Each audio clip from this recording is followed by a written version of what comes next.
ಅಯೋಧ್ಯಾಪತಿ ಹರ್ಯಶ್ವ ತನ್ನ ಮಂತ್ರಿಯ ಜೊತೆ ಕಿರಿಯೋಲಗ ಶಾಲೆಯಲ್ಲಿ ಚದುರಂಗದಾಟ ಆಡ್ತಾ ಕುಳಿತಿದ್ದ. ರಾಜನ ಎಡಗೈ ಬಳಿ ಸುವರ್ಣ ಖಚಿತ ಪೀಠವೊಂದಿತ್ತು. ಅದರ ಮೇಲೆ ರಜತದ ಮಧ್ಯಪಾತ್ರೆ. ಅದರಿಂದ ಆಗಾಗ್ಗೆ ಗುಟುಕು ಹೀರ್ತಾ ಅರಸ ಆಟ ಆಡ್ತಿದ್ದ. ಹರ್ಯಶ್ವನ ವಯಸ್ಸು ಸುಮಾರು 50 ವರ್ಷ. ತಲೆ ಕೂದಲು ಬೆಳ್ಳಗಾಗಿವೆ. ಸಾಧಾರಣ ಎತ್ತರ ಆದರೂ ಮುಖದಲ್ಲಿ ರಾಜ ಟಿವಿ ಎದ್ದು ಕಾಣ್ತಿತ್ತು.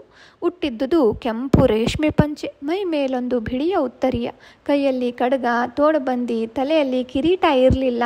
ಹಣೆಯ ತಿಲಕ ಢಾಳಾಗಿ ಕಾಣ್ತಿತ್ತು. ಸಣ್ಣ ಕಣ್ಣುಗಳನ್ನು ಕಿರಿದುಗೊಳಿಸಿ ಆಗಾಗ್ಗೆ ಹ ಎಂದು ನಗುವುದು ಅವನ ಸ್ವಭಾವವಾಗಿತ್ತು. ಗಾಲವ ಮಾಧವಿಯೊಡನೆ ಅಲ್ಲಿಗೆ ಬಂದಾಗ ಮುನಿವರ್ಯನನ್ನು ಕಂಡ ರಾಜ ಮೇಲೆದ್ದು ವಂದಿಸಿದ.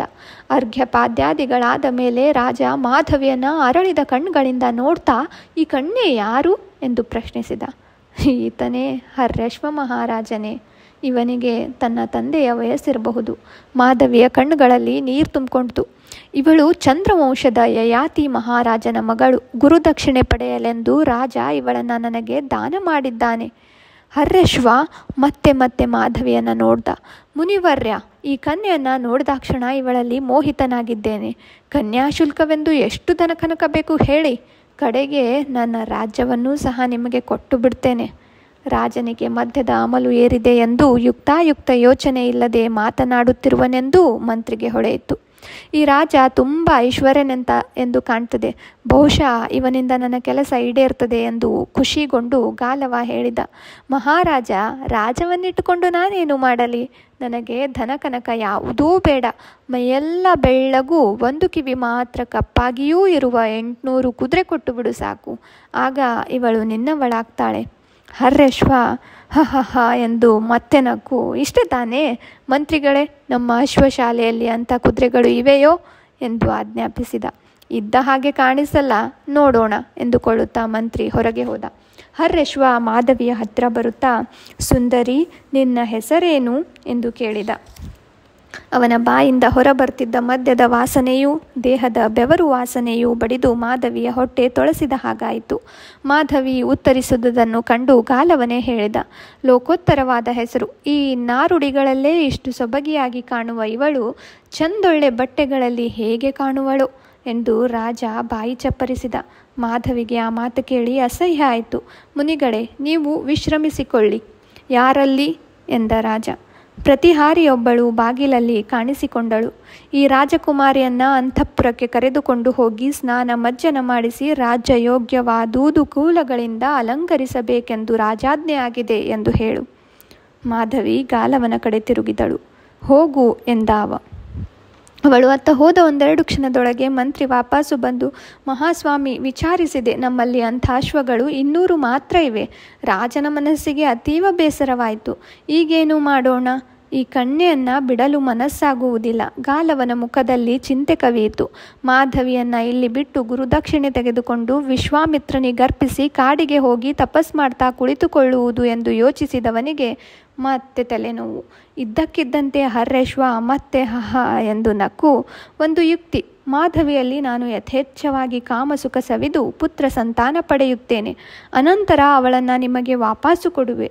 ಆಗ ಅವಳನ್ನು ಇನ್ನೊಬ್ಬ ರಾಜನಿಗೆ ಒಪ್ಪಿಸಿ ಉಳಿದ ಅಶ್ವಗಳನ್ನು ಅವನಿಂದ ಪಡೆದುಕೊಳ್ಳಿ. ಅದರಲ್ಲಿ ದೋಷವೇನು? ದೋಷವೇನು ಎಂದು ಗಾಲವ ತನ್ನನ್ನು ತಾನೇ ಪ್ರಶ್ನಿಸಿಕೊಂಡ.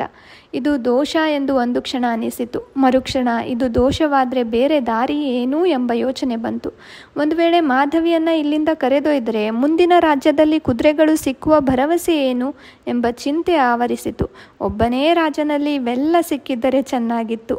ಆದರೆ ಮಾಧವಿಯ ವಿಧಿ ಬರಹ ಹೀಗಿದ್ದರೆ ಯಾರೇನು ಮಾಡಲು ಸಾಧ್ಯ? ಹೇಗೋ ನೀರಿಗೆ ಇಳಿದಾಗಿದೆ.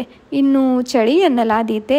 ಬಂದುದೆಲ್ಲ ಬರಲಿ. ಹೇಗಾದರೂ ಗುರುದಕ್ಷಿಣೆ ಪಡೆಯುವುದೊಂದೇ ನನ್ನ ಕಣ್ಣ ಮುಂದಿನ ಏಕೈಕ ಗುರಿ ಎಂದುಕೊಳ್ಳುತ್ತಾ ಉತ್ತರಿಸಿದ. ಆಗಲಿ. ಇಂದು ಕಾರ್ತಿಕ ಶುದ್ಧ ಪೂರ್ಣಿಮೆ. ಇಂದಿಗೆ ಸರಿಯಾಗಿ 1 ಸಂವತ್ಸರಕ್ಕೆ ಬರ್ತೇನೆ.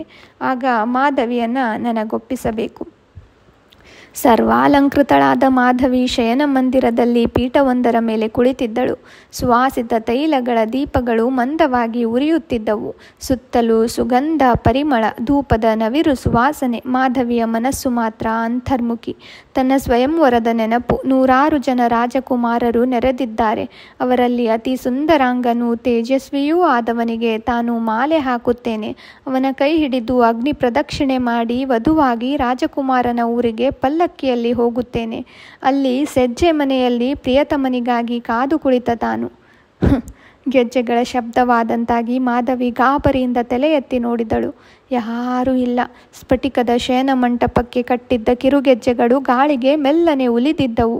ಮಂಟಪದ ಅಂಚಿನಲ್ಲಿ ಚಿತ್ರದ ಕೆಲಸ ಮಾಡಲ್ಪಟ್ಟ ದಂತದ ಕಟ್ಟುಗಳು, ಅದರಿಂದಾಚೆಗೆ ಚಿನ್ನದ ಕುಸುರಿಗಳು, ಮಂಚದ ಮೇಲೆ ಬೆಲೆ ಬಾಳುವ ಹಾಸಿಗೆಗಳು, ತಲೆಯ ಬಳಿ ಮುತ್ತಿನ ಕುಚ್ಚುಗಳಿಂದ ಅಲಂಕೃತವಾಗಿ ಚಂದ್ರಬಿಂಬದಂತಿದ್ದ ಶ್ವೇತಛತ್ರ. ಮಂಟಪದ ಸುತ್ತಲೂ ರಕ್ತಾಶೋಕ ಪುಷ್ಪಗಳ ಹೂದಂಡೆಗಳು ತೂಗಾಡುತ್ತಿದ್ದವು. ಸುವರ್ಣಮಯ ದೀಪಸ್ತಂಭಗಳಲ್ಲಿ ಉರಿಯುವ ದೀಪಗಳು, ಮಂಚಗಳ 4 ಕಡೆಯಿಂದ ಕೀಲುಗೊಂಬೆಗಳು ಎಡಬಿಡದೆ ಚಾಮರ ಹಾಕುತ್ತಿವೆ.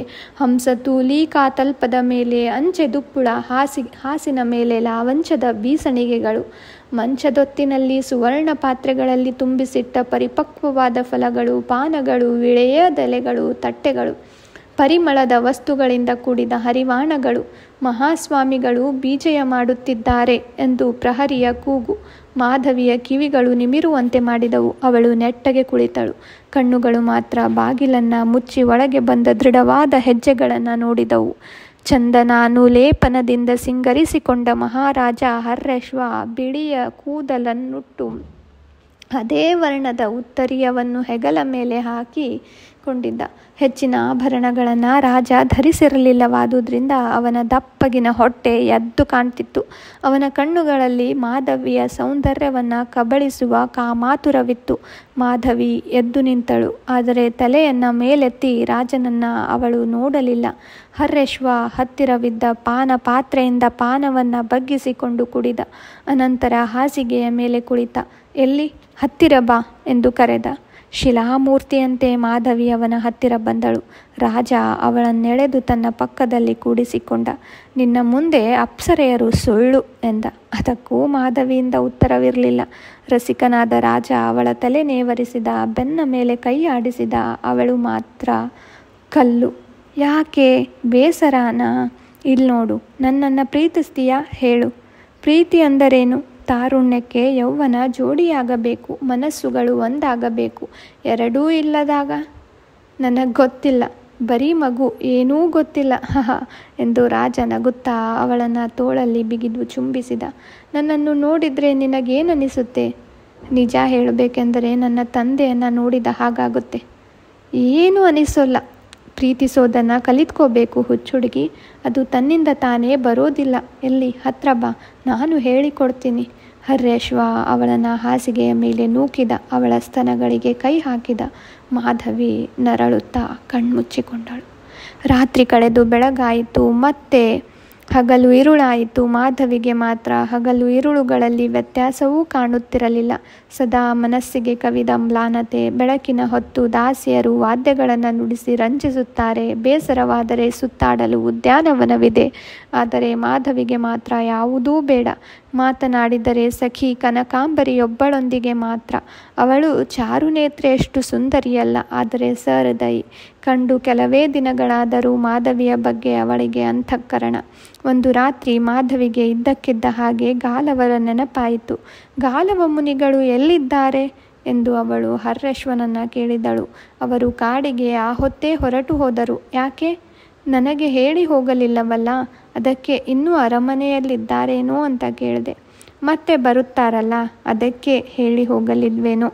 ಮಾಧವಿಗೆ ಕುತೂಹಲವಾಯಿತು. ಯಾವಾಗ ಬರ್ತಾರೆ? ಮುಂದಿನ ಸಂವತ್ಸರ.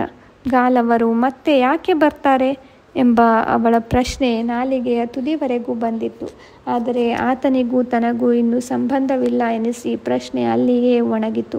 ರಾಜನಿಂದ ಕನ್ಯಾಶುಲ್ಕ ಪಡೆದು ಗುರುದಕ್ಷಿಣೆ ಅರ್ಪಿಸಿ ಗಾಲವ ಕೃತಕೃತ್ಯನಾಗಿರಬೇಕು. ಇನ್ನು ಆ ಮುನಿಯ ನೆನಪೇಕೆ ಎಂದುಕೊಂಡಳು.